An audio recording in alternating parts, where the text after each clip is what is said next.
How y'all doing? I'm Paul Ryan, your host of the Across the Cowboys podcast. If you're new to the show, thank you for joining us. And to our regular listeners, welcome back.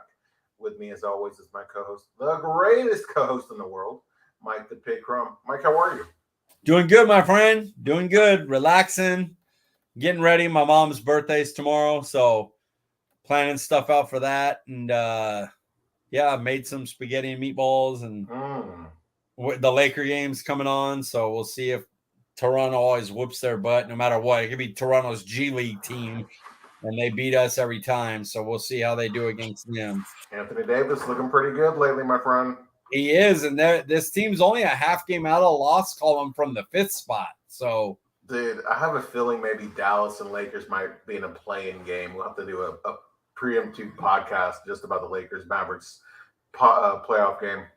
I need Luka and the Lakers in, man. I can't have that. I need Lakers or Mavericks to get out of the play-in, and then at least I know I have one of them going forward. Dude, the ratings for that series, but just that play-in, but that series would be insane.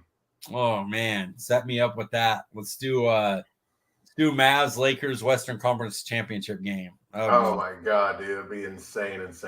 Kyrie and Luka versus LeBron, AD. Whew. Yep, That'd be that fun. would be nice. That would be nice.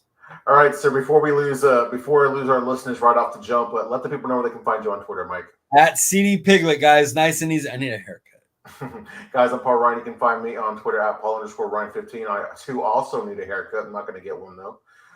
Mike, we had a pretty good episode last week with the guy Frankie Kenneth, the salary cap soldier. That's what I'm going to start calling him from now on. So we didn't get a chance to do our player review that we have been doing in the episodes previously. So we're going to start this episode off with the review of Drew Sanders, linebacker out of Arkansas. Talk to us about him, man. Yeah, he started at Alabama. Yeah. And he was a good reserve for them, but a rotational. And so he will obviously, a guy with that guy's talent wants to start. He went over to the Razorbacks, and my goodness, he was a monster. He had like 9.5 sacks from the linebacker position. He was a beast. As far as strengths goes, that's the start, is versatility. The guy's a good enough edge to play edge. Mm-hmm. But he's also he will play linebacker in the league. Like that would be his position. But that's how, Micah started as linebacker, ended up being an edge. Now, Sanders ain't Micah Parsons rushing the passer. That would be a shock. But he can do it. Like he wouldn't be a liability there. He could be a starting edge rusher and a 6 to 8 sack guy. Like he would bring a lot of ability there. But inside linebacker is where he has the size and strength and athleticism to do it. He can get sideline to sideline. He's actually good at beating blocks and slipping them. He has enough strength to take on some offensive linemen and deconstruct the block and make the tackle. I really like him as a off the ball linebacker, like let alone the fact that he's a good blitzer, a good edge rusher. Just if you needed a guy to build into your Leighton Van Der Esch replacement, he would work there. As far as weaknesses, he'll miss tackle some. That'll come with time because he has the length and the ability to get there. Sometimes he does miss them. He needs a little bit more bulk. There'd be some offensive linemen that could swallow him up. Yeah. He's 232. So, with keeping his speed and everything, if he can get like to 240, 245, he'd be pretty beast mode, especially if you wanted to mix him from inside linebacker to edge and back and forth.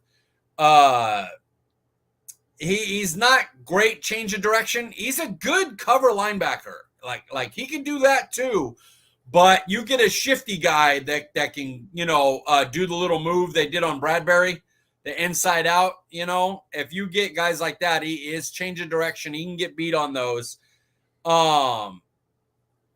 And he couldn't start at Alabama. Like he had to leave Alabama to start. So that maybe that tells you that he's not the style that Nick Saban wanted. Maybe Nick Saban said, hey, we could put him on third down and he could be a weapon where teams don't know if he's going to blitz, edge rush, if he's just going to play coverage, but as far as full-time starter, he only got the 1 year at Arkansas. Fits with Cowboys, like I mentioned, the LVE replacement. He would also be great as a piece with Parsons because if you really wanted to mess with people, you could line it up where both are on the same side. You don't know who's edge rushing, who's dropping, or both coming. Double gap blitzes where you put them both at linebacker and send them both in the middle. One goes out, one blitzes. You stunt with them. So he would be a pretty fun piece to add to that Dallas defense. The only problem is you have to take him at 26, and I don't know if the value's there. I mean, if it comes down to it, and he's the best player, and Dan Quinn could definitely use him, maybe. But that would be the one question mark: is that the best guy to get if all tags are equal? Do you need another like Parsons light? Like he ain't Micah Parsons light.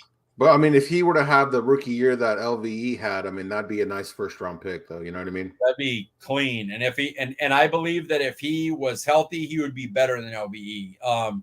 He's not as good at slipping blocks, and he's not as good at tackling, but he's good at slipping blocks. Yeah, and he's better at taking on blocks. He's a better blitzer. They're about equally good in coverage. LVE was a pretty decent cover guy because of his size, and center is a million times better pass blitzer and pass rusher. So could Sanders and LVE coexist? You mentioned him being an LVE replacement, but let's say we brought LVE back, and we know what LVE can do as far as run blocking and everything. I mean, sounds like they might be able to play together. That'd be pretty fun. He might even be a better Anthony Barr. Mm.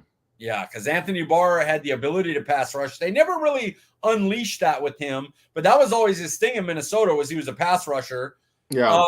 And he was back in Minnesota. He was pretty good in coverage, and he was a pretty good tackler. Like he was an all-around linebacker. We got the older one, not as great in coverage and not as good a pass rusher, but he could definitely be like an upgrade from Anthony Barr as far as ability. Hey, I like what I'm hearing, man. It sounds fun. I know you mentioned that 26 not great value. I don't like it either, but man, to have a healthy LVE, that'd be fun. I'd love to draft him at 26. It's just if you draft him at 26, does your team do what's necessary in free agency? Because a report just came out from John Machota that it sounds like they talk about it being Jalen Tolbert year 2, Michael Gallup a full year off injury, and then CeeDee Lamb taking another. That's terrible. If that's what they're doing at wide receiver, we're not going to be good enough to beat the 49ers, the Kansas City Chiefs. We're not going to be able to beat 4 or 5 teams in the AFC and probably the Niners and Eagles in the NFC. They're just going to have better rosters. If you're going Gallup, Tolbert, Lamb is your plan, bad plan.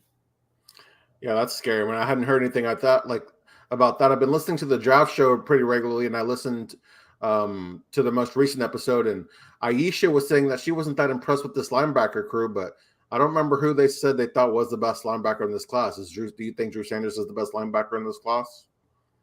Yeah, probably because he could do a lot. So yeah, and the thing is the linebacker class is not bad if you don't need one in the first 2 rounds, like a reach one.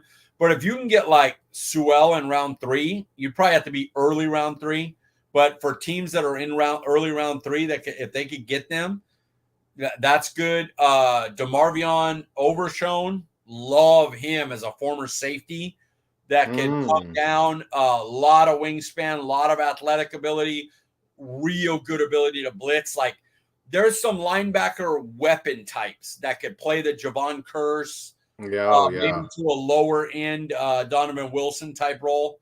Oh. They have that. So there's linebacker pieces, but she's right. There's no top end guys. Like stud types. Yeah, like LVE would be like one of the linebacker ones of this class. Oh, wow. All right, Mike. The theme of this episode tonight is going to be we're going to do our first mock draft of the off season. So I'm curious when you look at the first round. I know running back is a position we don't want to take in the first round. But is there any other positions that you don't want to draft in the first round? You don't want Dallas to draft? Only if I get technical. So only if I get technical, because if we got a safety that could do what Malik Hooker could do, and we could cut the Malik Hookers like $4 to $5 million, okay, great. You get a corner, great. You get a Donovan Wilson replacement safety, great. Do you get a defensive tackle? Awesome. Another edge rusher? Sure. Tank's gone in a year. Get him. I'll always take more edge rusher. We need help all the way across the offensive line. If the center could play guard, I would be down for it. There's like 3 or 4 centers, because he can move over to center next year if Biotish goes. Mm-hmm. Wide receivers a need. Tight ends a need. I would say that if you gave me a guy that could only play center, not in the first round. I don't need somebody to sit behind Biotish and you draft him at 26.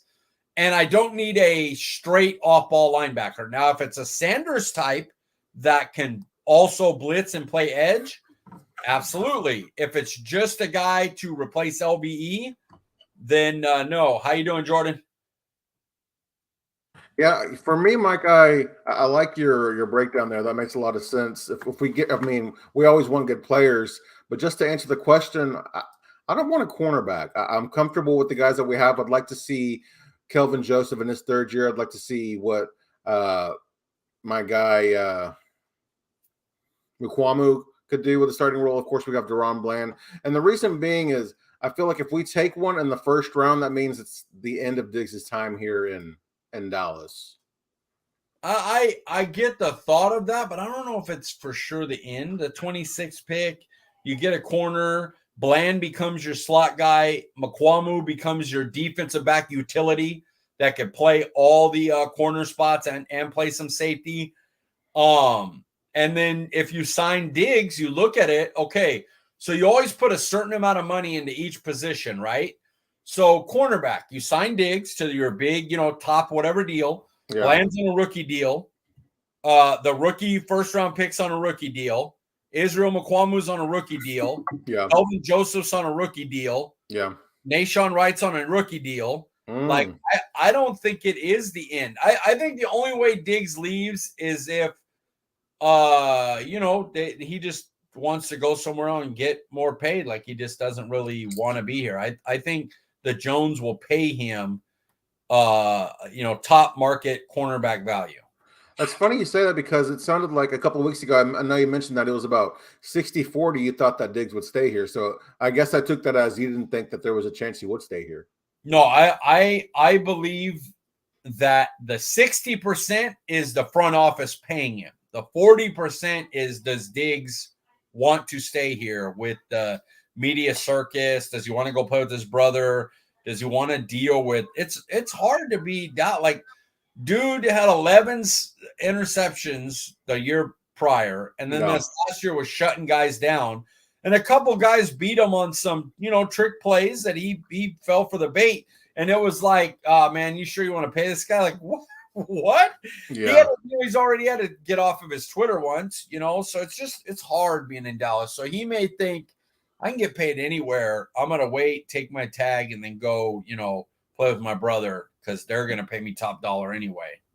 Yeah, I mean, I guess, I don't think Diggs is that type of person, but, these young guys want to build their brand and do all that. So they have the mindset any publicity is good publicity. And what better place to get publicity than Dallas, Oh, for sure. For sure. Especially when he's playing well. And I know he believes he's going to play well most of the time. Yeah. Okay, so we're talking about the positions that we don't want drafted in the first round. Or what 3 positions are your favorite to target in the first round of this draft, Mike? All right, I'm going to get people mad with this first one, but the value, every time I do a mock draft, the value looks great at tight end. Tight end has like four guys that might be first round guys, and you may have your select of maybe one goes. And so you're talking about a first round pick falling, and this Dallas team needs weapons bad.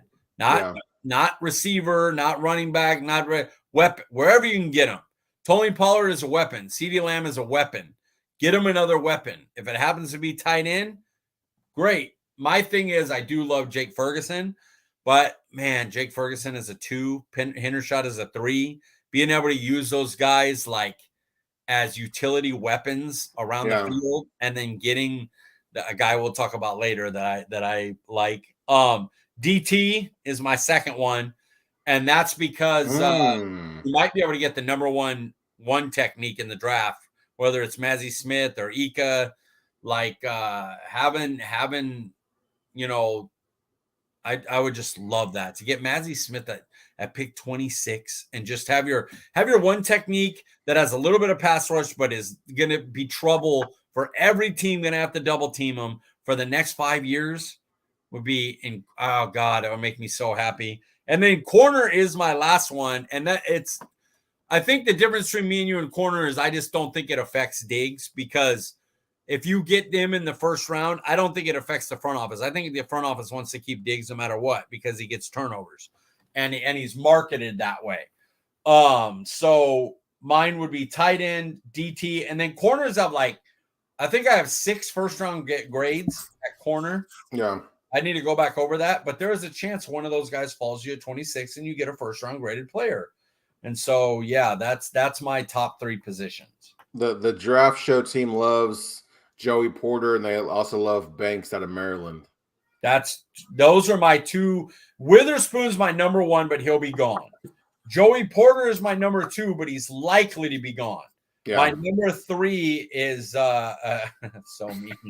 Poor Noah Brown. Number 3 is Banks, Deontay Banks from Maryland. So yeah, I would take any of those. For me, Mike, I'm going to go offensive line, specifically offensive guard. Love that. Wide receiver. And man, I know you're going to hate this, but if B. John Robinson or Jahmyr Gibbs is there at 26, brother, you talk about getting weapons, talk about getting playmakers. I got Pollard already. I'll take the 3rd round running back weapon. Okay, does it not? Dane Brugler thinks that Bijan Robinson is like a top 5 pick in this class. I mean, a top 5 player. Imagine getting a top 5 player at pick 26. I have him like 7th, and even still, I'm like, nope, I'm not drafting him. Simply because of positional value. I put every running back. I start them at round 2 because they're not gonna. They don't I'm using a 1st-round pick on a player that I'm not going to give a second contract to, and that to me just I can't. If it turns out the player's not good enough, well, sure, then I messed up the pick. But I'm not going to nail the pick. Nailed. Ezekiel Elliott. Can't ask. Home run pick. And then after that, we should have never signed him past that first contract. Like, it was a terrible signing. So it's like, it has 0 to do with the player. I agree that Bijan is a top 10 player. And in 5 years, I'm not going to want to re-sign him. I'm going to want to get a different guy. It doesn't matter. He's just you go downhill as a running back after that. So, I don't, it has nothing to do with that player. Yeah. I am not going to draft a running back and take a guy that's 5 years, no matter how good he is. And I understand, I know the argument. Well, you don't know, this guy could suck and be out in a year. This guy, absolutely. You're right. I could fail and pick an offensive lineman that stinks and he's gone in 3 years. You're right. But if he's hit, he lasts 10. If a wide receiver hits, he lasts 10. A quarterback hits, he lasts 10. Running back hits. He's the best pick of the draft. I'm only getting him for 1 contract. And people forget that it's different if we're not the Cowboys. The Cowboys only use the draft. So now one of my biggest cornerstone piece that I'm going to have that they're going to build the team around just went to a player I'm not going to get a second contract out of, no matter how good he is. Or the second contract will be stupid. Like, yeah, we got a second contract out of Zeke. Does everybody wish they could have got out of that contract 2 years ago? Like, nobody would have took Zeke the last 2 years. Nobody. At any contract, let alone at whatever he was getting. If he was getting like $7 million a year, we would be going, Jesus Christ. Gonzalez is my 4th, I believe, corner, my friend Gonzalez from Oregon. Yeah. When I answer questions for those that are listening and not watching the video, they come up on the screen, and I'll just answer them because why not? And watch the video. What do you go on? Yeah, join us live, y'all. Yeah, we appreciate all you audio listeners, though, too. Absolutely. All the audio listeners, all the people who tune in live to the stream, man, we really appreciate you guys a lot. But okay, so what if you draft Bijan, but instead of like signing him to a 5-year extension, you get him for 7 years? How would you feel about that pick? Did we pick him in the second round? Nope, picked him in the first. Oh, then no, I would hate it. No, Even with 7 years? he's not gonna. I'm not gonna want. Why would it go 7 years? You're gonna have to pay him. Well, no, I'm just saying at the year 4, we're like, okay, we'll give you an extension. We'll sign you for 2 more years at like 5 years. 5 Why million would apiece. he do that? Because he knows the shelf life of a running back. Yeah, my career's over. No, he's like, I can be with the Cowboys, still have something left, and then there's so many more money-making opportunities when my career's done here. But think about that. We're like, oh, hopefully 7 years. Like, man, that's rough. To be honest with you, if we go out, I'll tell you this right now. Remember, I'm thinking of this from a how Cowboys run. Yeah. If they go out and they sign OBJ and Bobby Wagner, or sign LVE and bring back Wilson and sign, we'll just say OBJ, so you don't have to worry about trade. They're active in free agency. Yeah, they're active in not Jason Peters or Hankins, who were good, solid players, but not Anthony Barr. They're really active. They go pay $15 million for OBJ. They go significant moves. Yeah, LVE and Donovan Wilson come back, and they do like that, or they go get Bobby Wagner and OBJ, and they're set. Then I can go in and go, okay, we have receivers, our tight ends. All right. Well, I mean, if a top 10 player goes, I'm not going to hate it. I personally wouldn't do it because I just don't believe in drafting a running back in the first round. I don't. Value, but I wouldn't be like idiots. Like Bijan Robinson's a monster. Like, and this is another thing. Everybody, it was Bijan Robinson. I remember Stevie would always tell me it's Bijan Robinson. It's different player. Now the Alabama guy is being talked about. Now, well, maybe if he's there. Well, what happened? I thought we only get guys that are, top 10 guaranteed guys. First, Now there's an extra guy. And I guarantee you, neither of those two are 90% sure neither of one of those two will be the best running backs when it's all said and done in this draft, draft class. It'll be a Chain, or it'll be Miller, or it'll be Tank, or it'll be somebody like that. And we'll be like, we got Bijan in that, but man, we could have got this cornerback here. And then in round 3, could have got this guy, and he was even better, so.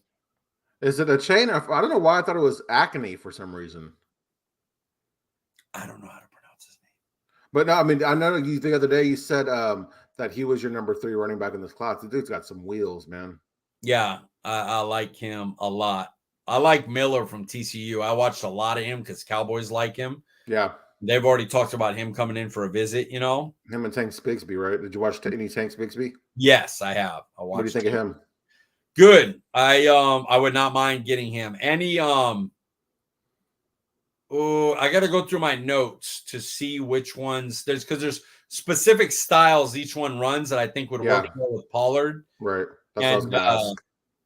And I'd have to go through my notes to know for sure. I'm not really on running back, even though we need one, because once we tag Pollard, for me, I'm like, okay, Pollard Davis, I'm good. Now you can add a day 3 running back, and I'll be happy. A running back that you believe in that could be the replacement, but round 3 through 5. Yeah, exactly. Mike, there's a lot of depth in this class in certain positions, and there's some positions that the Cowboys need. Is this a draft that you'd be willing to trade back in? Hell yes. Captain trade down. And I know we got 9 picks and we're not going to use all the pick. Dude, we've used, I think, 10 the last 2 years. And it gives you more ammunition if you need to trade up. What if the running back you want, your word's going to go, or the edge, or the what if you want to trade up in round 2 to go get the guard Avila? He slips out of the first round and you're sitting there and he's pick 8, 9 in the second round. He hasn't gotten picked. Maybe you traded down in the first to say from 26 to the 3rd pick in the second round. Maybe you get Avila there, and then you have all this ammunition to make trades up if you need to make sure you get your guys, or you just get extra picks to darts at the board. Deron Bland was a dart at the board. Damone Clark was a dart at the board. like, you know, the defense especially has been hitting on their dartboard, you know, throws. Maybe not as offensive, but Israel McQuamu was what, a 6th round pick? Yeah. He looks like he's gonna be something. So, you know, I like having more darts on the board personally. I hate that we don't talk about Nashawn Wright as like being a potential starter for where we drafted him. Yeah, I know. Well, shit, Kelvin Joseph. Well, Kelvin Joseph's potential starter. He's a potential starter. I mean, people still talk about him like still competing for a starting position, you know? And he's a ace on special teams. Like, I would like it if Nashawn Wright could just be Kelvin Joseph on special teams. I would take that. Yeah, exactly. So, you know, Mike, you mentioned Mozzie Smith at pick 26. I was kind of surprised to hear you say that because I see him and mocks going a lot in the second round. Of course, you can't always take those to heart. But is there a player that I guess, is your favorite player right now, your number one player to target at 26? Who is that? I'm sorry to everyone. I truly apologize, but I promise if this is the pick and he lives up to potential, God, he could fit so well. Darnell Washington, tight end out of Georgia. You really want that sixth lineman, don't you? Yes, and that's why I like him. Want to know why I like him? Because Dallas wants to play a certain type of football that I do not like and I do not agree with. Yeah. But that's what they want to play. Okay? Yeah. This guy is a 6th offensive, plain and simple. He immediately, day one, snap one, exponentially makes your run game better.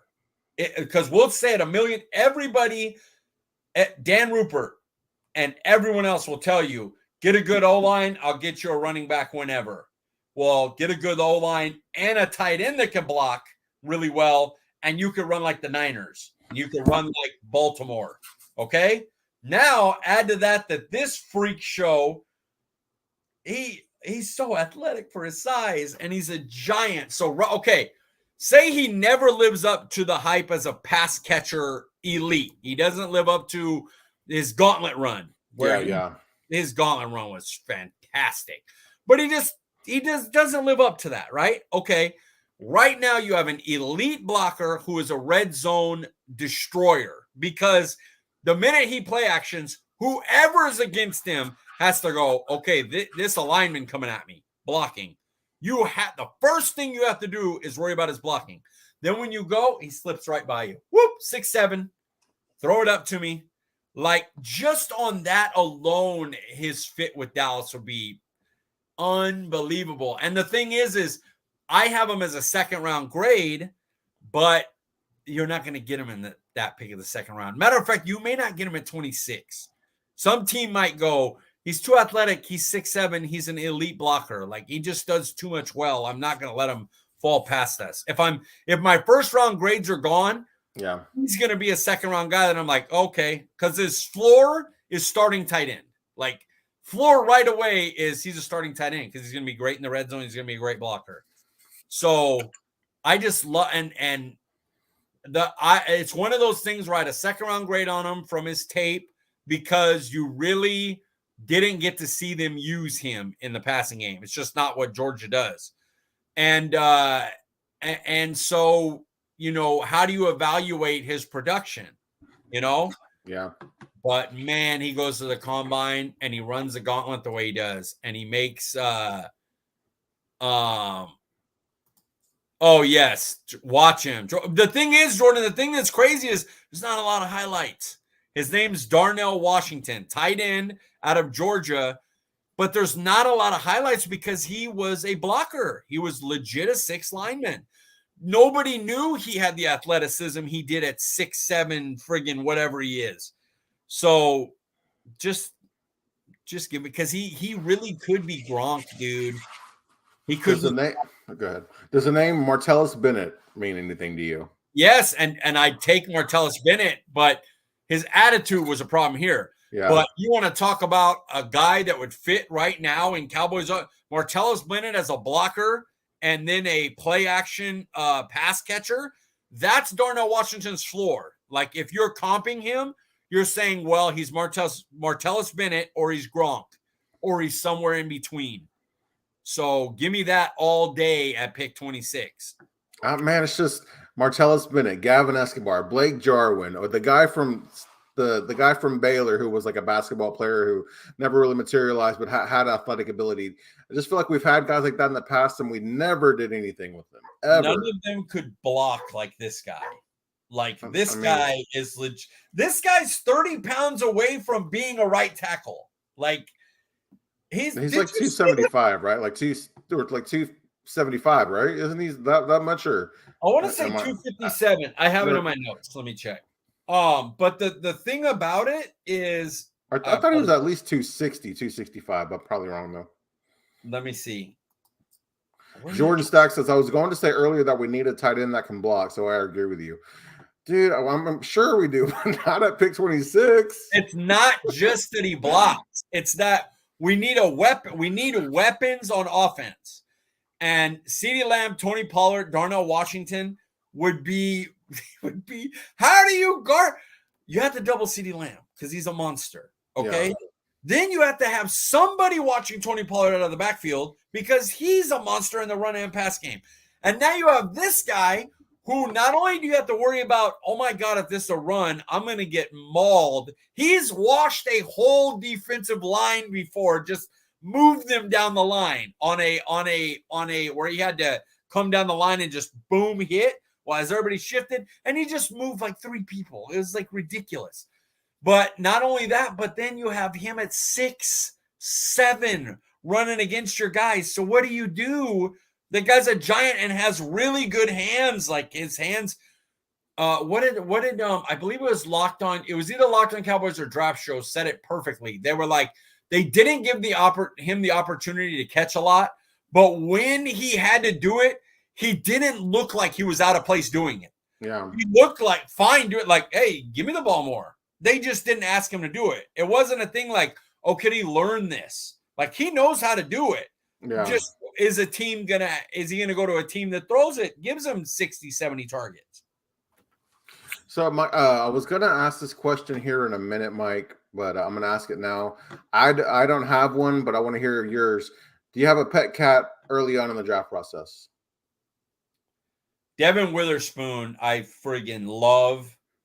I love him. I think he could end up being the best player in this draft. He's so good. Like his competitiveness, his cover, his ability to play the run. He could play slot or outside. I love Witherspoon. Let me think later. Let me think non-first round for a pet cat. So this isn't somebody I should say I consider a pet cat, but I'm always excited when they're there. They are there in the 3rd round for the Cowboys. Jack Campbell, linebacker out of Iowa. I'm happily taking him every time, dude. I got to be honest. I think he goes in the 2nd. Okay. Because he and well deserved, but his projection is 3rd round. Yeah. I just think somebody's going to see him and go, yeah, Iowa linebacker, sign me up. Like he looks like a beast. I like Damari. We just talked about him before. The Witherspoon out of Texas, the big guy, 6'5". Demar Overshown, right? Overshown. Yeah. Yeah. Used to play safety, so he can cover. He needs to bulk up a little bit, but he has the body type to put on weight to be a middle linebacker. He's real long. He's real athletic, and he can even pass rush. Like he is a 3-level player, and he's going late because he's kind of a tweener, and he needs to develop into that. Hey, well, I mean, it sounds like we might have our J-Ron Kirsch replacement, Mike, if it falls to us. That's what he feels like. He feels like that, but a better edge, better blitzer and pass rusher. Donovan Wilson level pass rush. Oh, wow. In a curse type of cover and body. Man, that's 6'5". You got to love that. Yeah, he's an inch taller than Curse. Yeah. So, Mike, we're going to do a 4-round mock draft here. I can't speak for you, but I just didn't think, when I've been doing these mock drafts, I get into like 6 or 7. It's like, okay, I don't know who these guys are, what's going on here. So I figured four picks would be plenty. We kind of some names that we're familiar with or the audience is familiar with as well. Let's go ahead and get after it. We're going to use the Pro Football Network mock draft simulator? Because that's the one I've been using. Is there another one that you've come No, across? 'cause Because I know that I friggin' paid for the Draft Network one. It's still not working. yeah, that's super annoying, dude. Because I love that one, man. Me too. And I paid for it. I'm like, what did I pay for it for? I guess it's still in beta mode. I'm not really sure when it's supposed to Which is be ridiculous. finished, but all right, here we are. We're gonna do 4 rounds. Oh shoot, you even put it up there. That's awesome. That's pretty cool, watching. Right? Yeah, for the peeps watching. Okay. Typical names going here. Oh, also, I meant to say, guys, Mike and I are going to have a little fun twist with this. We each wrote down a player that we want at these picks, and if Mike's player's there and mine's not, we'll take Mike's player. If my player's there and Mike's not, we'll take my player. But if both of our players are there, then we wrote down a position that we want. And so if Mike's position matches your player. Yeah, matches my player. Is that what it was? Yeah, and then if your position matches mine, whichever one goes. And then if none of those work, then we'll just come to a consensus. Okay, if both players get drafted, we'll go by position. If we have the same position, that makes things easier. If both players are on the board, then we'll go by position and similar to players. If your player is there, but you wrote down the wrong position and my player's there and I wrote down the right position, then we go with that player and vice versa. Perfect. Okay, so here we are, Mike. Here's a trade. Pick 28 in Cincinnati's 3rd round pick. Reject all trades. Let's do straight mock. Yeah, that's what I was thinking too, but that's a good trade though. All right, Mike. I have my player written down. I assume you have yours. Yep. Who's your guy? Mazi Smith, defensive tackle, Michigan. Mine is Osiris Torrance. I think yours is higher. Florida. Is that how you want to break the tie too? I mean, that's a good one. I didn't think about that. My position is cornerback. What's your position? My position is wide receiver. All right, so I think, but in that terms, I think the better go is Torrance because he's the higher value player. I think he's a 1st-round player. Mazi Smith's a 1-2. So in my opinion, I would go Torrance unless you object to it, which I wouldn't think you would. No, what are your thoughts on Torrance? Love him. Oh, I would cry if we got Torrance at 26. Oh, really? Are you kidding me? Yeah, because you just set him in. You settle him in at left guard. Now Smith has become your permanent left tackle, Tyler Smith, and your left side is set for the next decade, maybe more.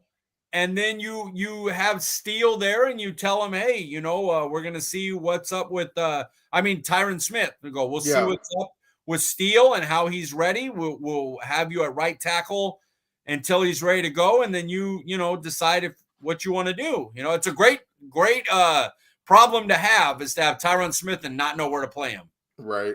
I hate to pass on Jahmyr Gibbs and Jalen Hyatt, but man, solidifying that offensive line, that'd be fantastic. So here it is. Osiris Torrance, pick 26. That was easy.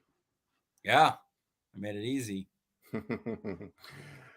I'm curious to see who you're targeting here in the 2nd round. He's already gone. Who was it? Luke Van Ness or Josh Downs? Who do you think it was? Think about what he said. Did Darnell Washington already get drafted? Yeah, he got drafted 1st round. I believe it was like pick 30. Oh, wow. Man, imagine if he goes to like the Chiefs or something, dude. Jesus Christ. That's the Travis Kelce replacement. Man, that'd be ridiculous. They're going to go ahead and reject this trade. Pick 98 for 58 and 161. No, thank you. Oh, but next year's 2nd. Oh, pick 62 and 127 for 58. I'd take that. Would you? We're not going to. I'm just saying, would you take that? I would. All right, Mike. Pick 58. Who do you got? Darnell Washington, and my position is wide receiver. Oh, okay. I've got Cedric Tillman, and my position was defensive tackle.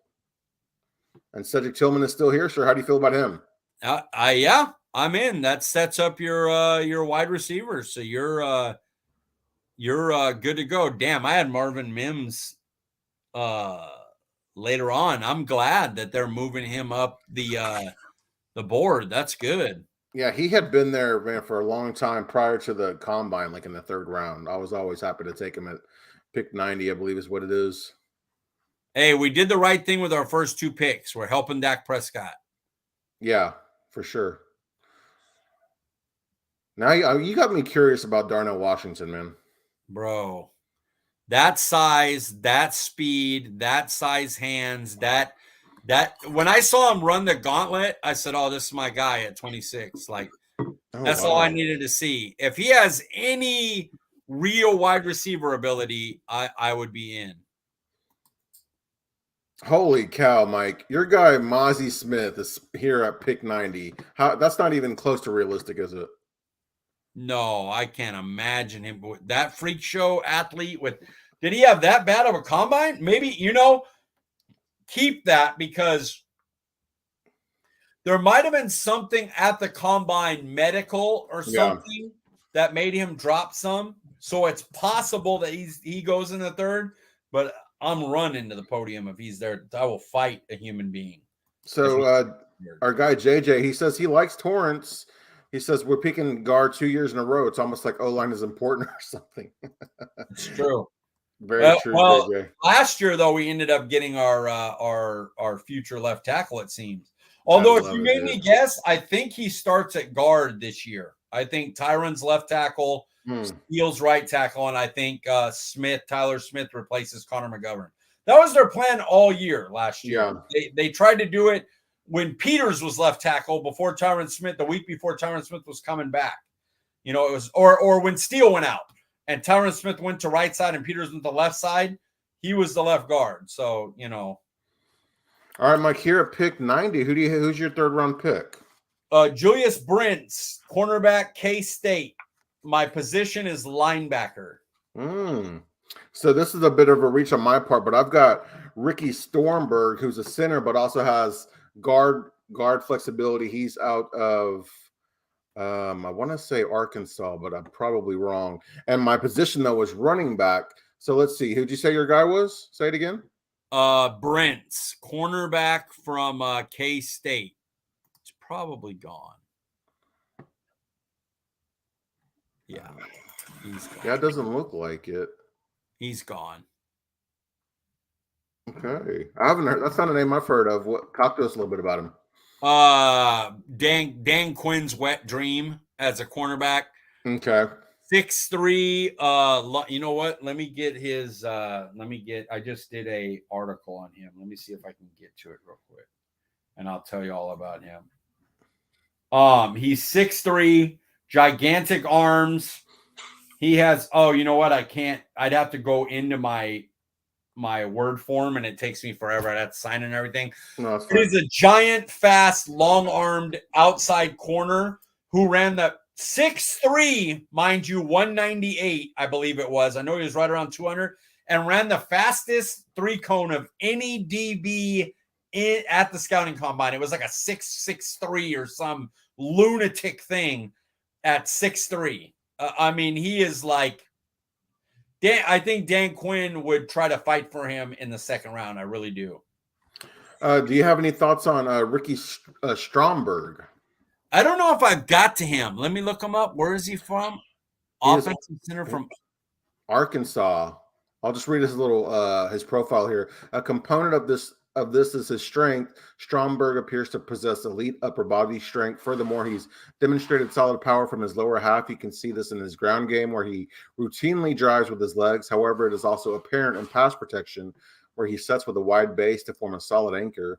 Stromberg also displays impressive football intelligence. At the pivot, he's tasked with communicating with the entire offensive line to ensure they are correctly set. Furthermore, he routinely looks for work, keeping his head on the swivel to pick up free pass rushers. In addition to his strength, athleticism, and football intelligence, the Arkansas center offers some elements of versatility. While he's been used exclusively at center these past few seasons, Stromberg has starting experience at both guard spots, which will, of course, add to his value in the 2022 draft stock. All right, so here's going to be what I'll say because I love that, okay? I really do. And Biotic may be gone in a year, so I like that pick. But here would be my argument if I'm in the room. Mm-hmm. We already got O'Torrance at left side. We have an extra offensive tackle. We don't know what we're going to use on. We have a left tackle who's young who could play guard if we wanted him to. Right. What if we go like a Mozzie Smith or a Tank Bigsby? Because I know running back was on yours. We pick one of them. And then if that guy's a flashing light the next round, Oh yeah, I like pick him that. up. And if he does go, then we look at our next picks, which mine's already gone, so I don't even have to worry about it. Leah, how about let's have some fun. Let's solidify that defensive lineman with Mozzie Smith. I'm in. You get Boom, him it's in the done. third, you're crying. But I mean, I hate it when it's not realistic. Do you think there's any? Well, why on earth would he still be there at 75? Just because this simulator hasn't been updated? No, I think it has, and something came because there hasn't been much talk of him at 26 anymore or going in the first round. I think there was something in the combine, whether it was health interviews, whiteboard stuff, something has people going, yeah, you know what, he's a freak show, but I don't know if he's going to be any more than a run stuffer, and run stuffers aren't going in the first 50 picks. Gotcha. Okay, here we are, Mike, at pick 129. Who was your fourth round pick? My guy's way gone. I guess I could switch it and say Parker Washington, but my guy was Marvin Mims, who was a third, fourth round guy at the combine, going into the combine. Yeah. He's also now like one of my top receivers in the whole damn thing after watching him. I love him. Yeah. But his value was a third to fourth round pick. So I was like, well, I'm going to try to sneak him there. And then my position was running back. This is where if a running back falls right, I'm good just drafting him. So my player was Tajay Spears, and my position was guard because I didn't think we were going to get Osiris. However, dude, freaking Andrew Voorhees is here. I know we have Osiris. I guess that would wouldn't make any sense, but yeah, it's crazy to think if we could get Andrew Voorhees in this pick. And that's why I don't think Dallas will do Torrance in the first round, which is fine. Yeah. We can, but the reason is I think they're looking at like we got Biotish, we got Tyler Smith, we got Farniak. We have guys in there that can play. Let's get a Stormbridge, a Voorhees in the 3 to 5 rounds, and let Biotish start, and they could be the guys eventually. What about Tajay? He's there. Yeah, he's there. But man, just thinking about if you could come away with Stormberg and get freaking Voorhees, it's somehow both of those guys in this draft, and you have your center and your guard. My God, and like their third and fourth, or like the fourth and fifth round picks, that'd be insane, dude. And then Tyler Smith is your left tackle, and Zach Martin's got about 3 more years, and Steele's a child still. Yes. And he's about to get a huge deal. So your offensive line would be filled up and nasty for a while. Yeah, man. And then you have Tajay Spears running behind that. I say you grab your Tajay Spears, get your back. That was my position, and that was your player. All right, let's go ahead and do it, man. This has been a good draft, sir. Yeah, I like it. I might have wanted Parker Washington there. That's the thing is you pick people, and then you go, man, I wish I had this instead of this and this instead of this. But you walk out with that. I mean, I don't see how you could be upset with that. So as far as Parker Washington, from what I hear, it's like he's like a slot guy only, and that doesn't sound like a Mike McCarthy guy. Do you think that Dallas would take a chance on him? No, I don't. I think that's what makes Tillman such a good pick. I think Tillman's one of the better fits for McCarthy. All right, so guys, for the people who are going to be listening to the audio version, we have Osiris Torrance, the guard out of Florida, Cedric Tillman, wide receiver out of Tennessee, who, Jalen Hyatt's getting all the love, but people are forgetting about Tillman's 2021 season. And then Mike's guy, Mozzie Smith, defensive tackle out of Michigan, a freak. And then at 129, you get your, Zeke Pollard replacement, Tajay Spears, running back out of Tulane. Man, that's a nasty draft, dude. Listen, getting the value out of that Mozzie Smith pick, us switching it up and going, you know what? That's what you do in the draft. Yes. You're like, hey, here's the plan. And then that guy falls to you and you go, you got your one technique for the next 4 years. Right, no matter what, 4 years, he's in there. He's going to eat double teams all day. And since you got him in the third, if he brings nothing to your pass rush, who cares? You got him in the third. He's doing his job. His job is to eat up double teams. If he becomes a pass rusher, though, and he has the athletic ability, Now you're going to have him for the next 4 years on a third rounder's salary, and him and Osa are going to be blowing people up. Man, Beautiful. and also, man, I had a thought, but I forgot. So, yeah, I mean, that just be incredible. This draft would be absolutely incredible. And you think about the value of all these guys and the importance of the positions that they play for it to fall this way, man. Oh yeah, I was gonna say we saw CeeDee Lamb. He fell to us at 17 in 2020. Who knows who they were going to take if CeeDee Lamb hadn't fallen there? And then with Micah Parsons, we know that they liked the cornerbacks and they liked some of the offensive linemen. They get drafted before him. You know who? I don't know. Do you know who they were thinking about taking? If they wanted Surtain. That was yeah. But I'm saying after he was drafted, did you ever? I don't remember hearing who it was Parsons or Slater, and okay. they thought they had a chance to get the number one defensive player on the board, and so they took him. Crazy. I mean, of course you'd be happy with Slayton, but he's not Parsons. We should do this as long as the show sheets are slow enough to keep us under this hour. We should do a mock draft every time, but every time none of those four can be picked on the next mock draft. Oh, I like that. Yeah, because I mean we're going to be having some guests on and everything, but the reason we had this impromptu show tonight was because I'm taking my wife and son and I are taking a little mini road trip, so I wasn't going to be available on Sunday, but I didn't want to miss a week because people seem to really enjoy the off-season content. Is what we're hearing. Well, off-season brings hope.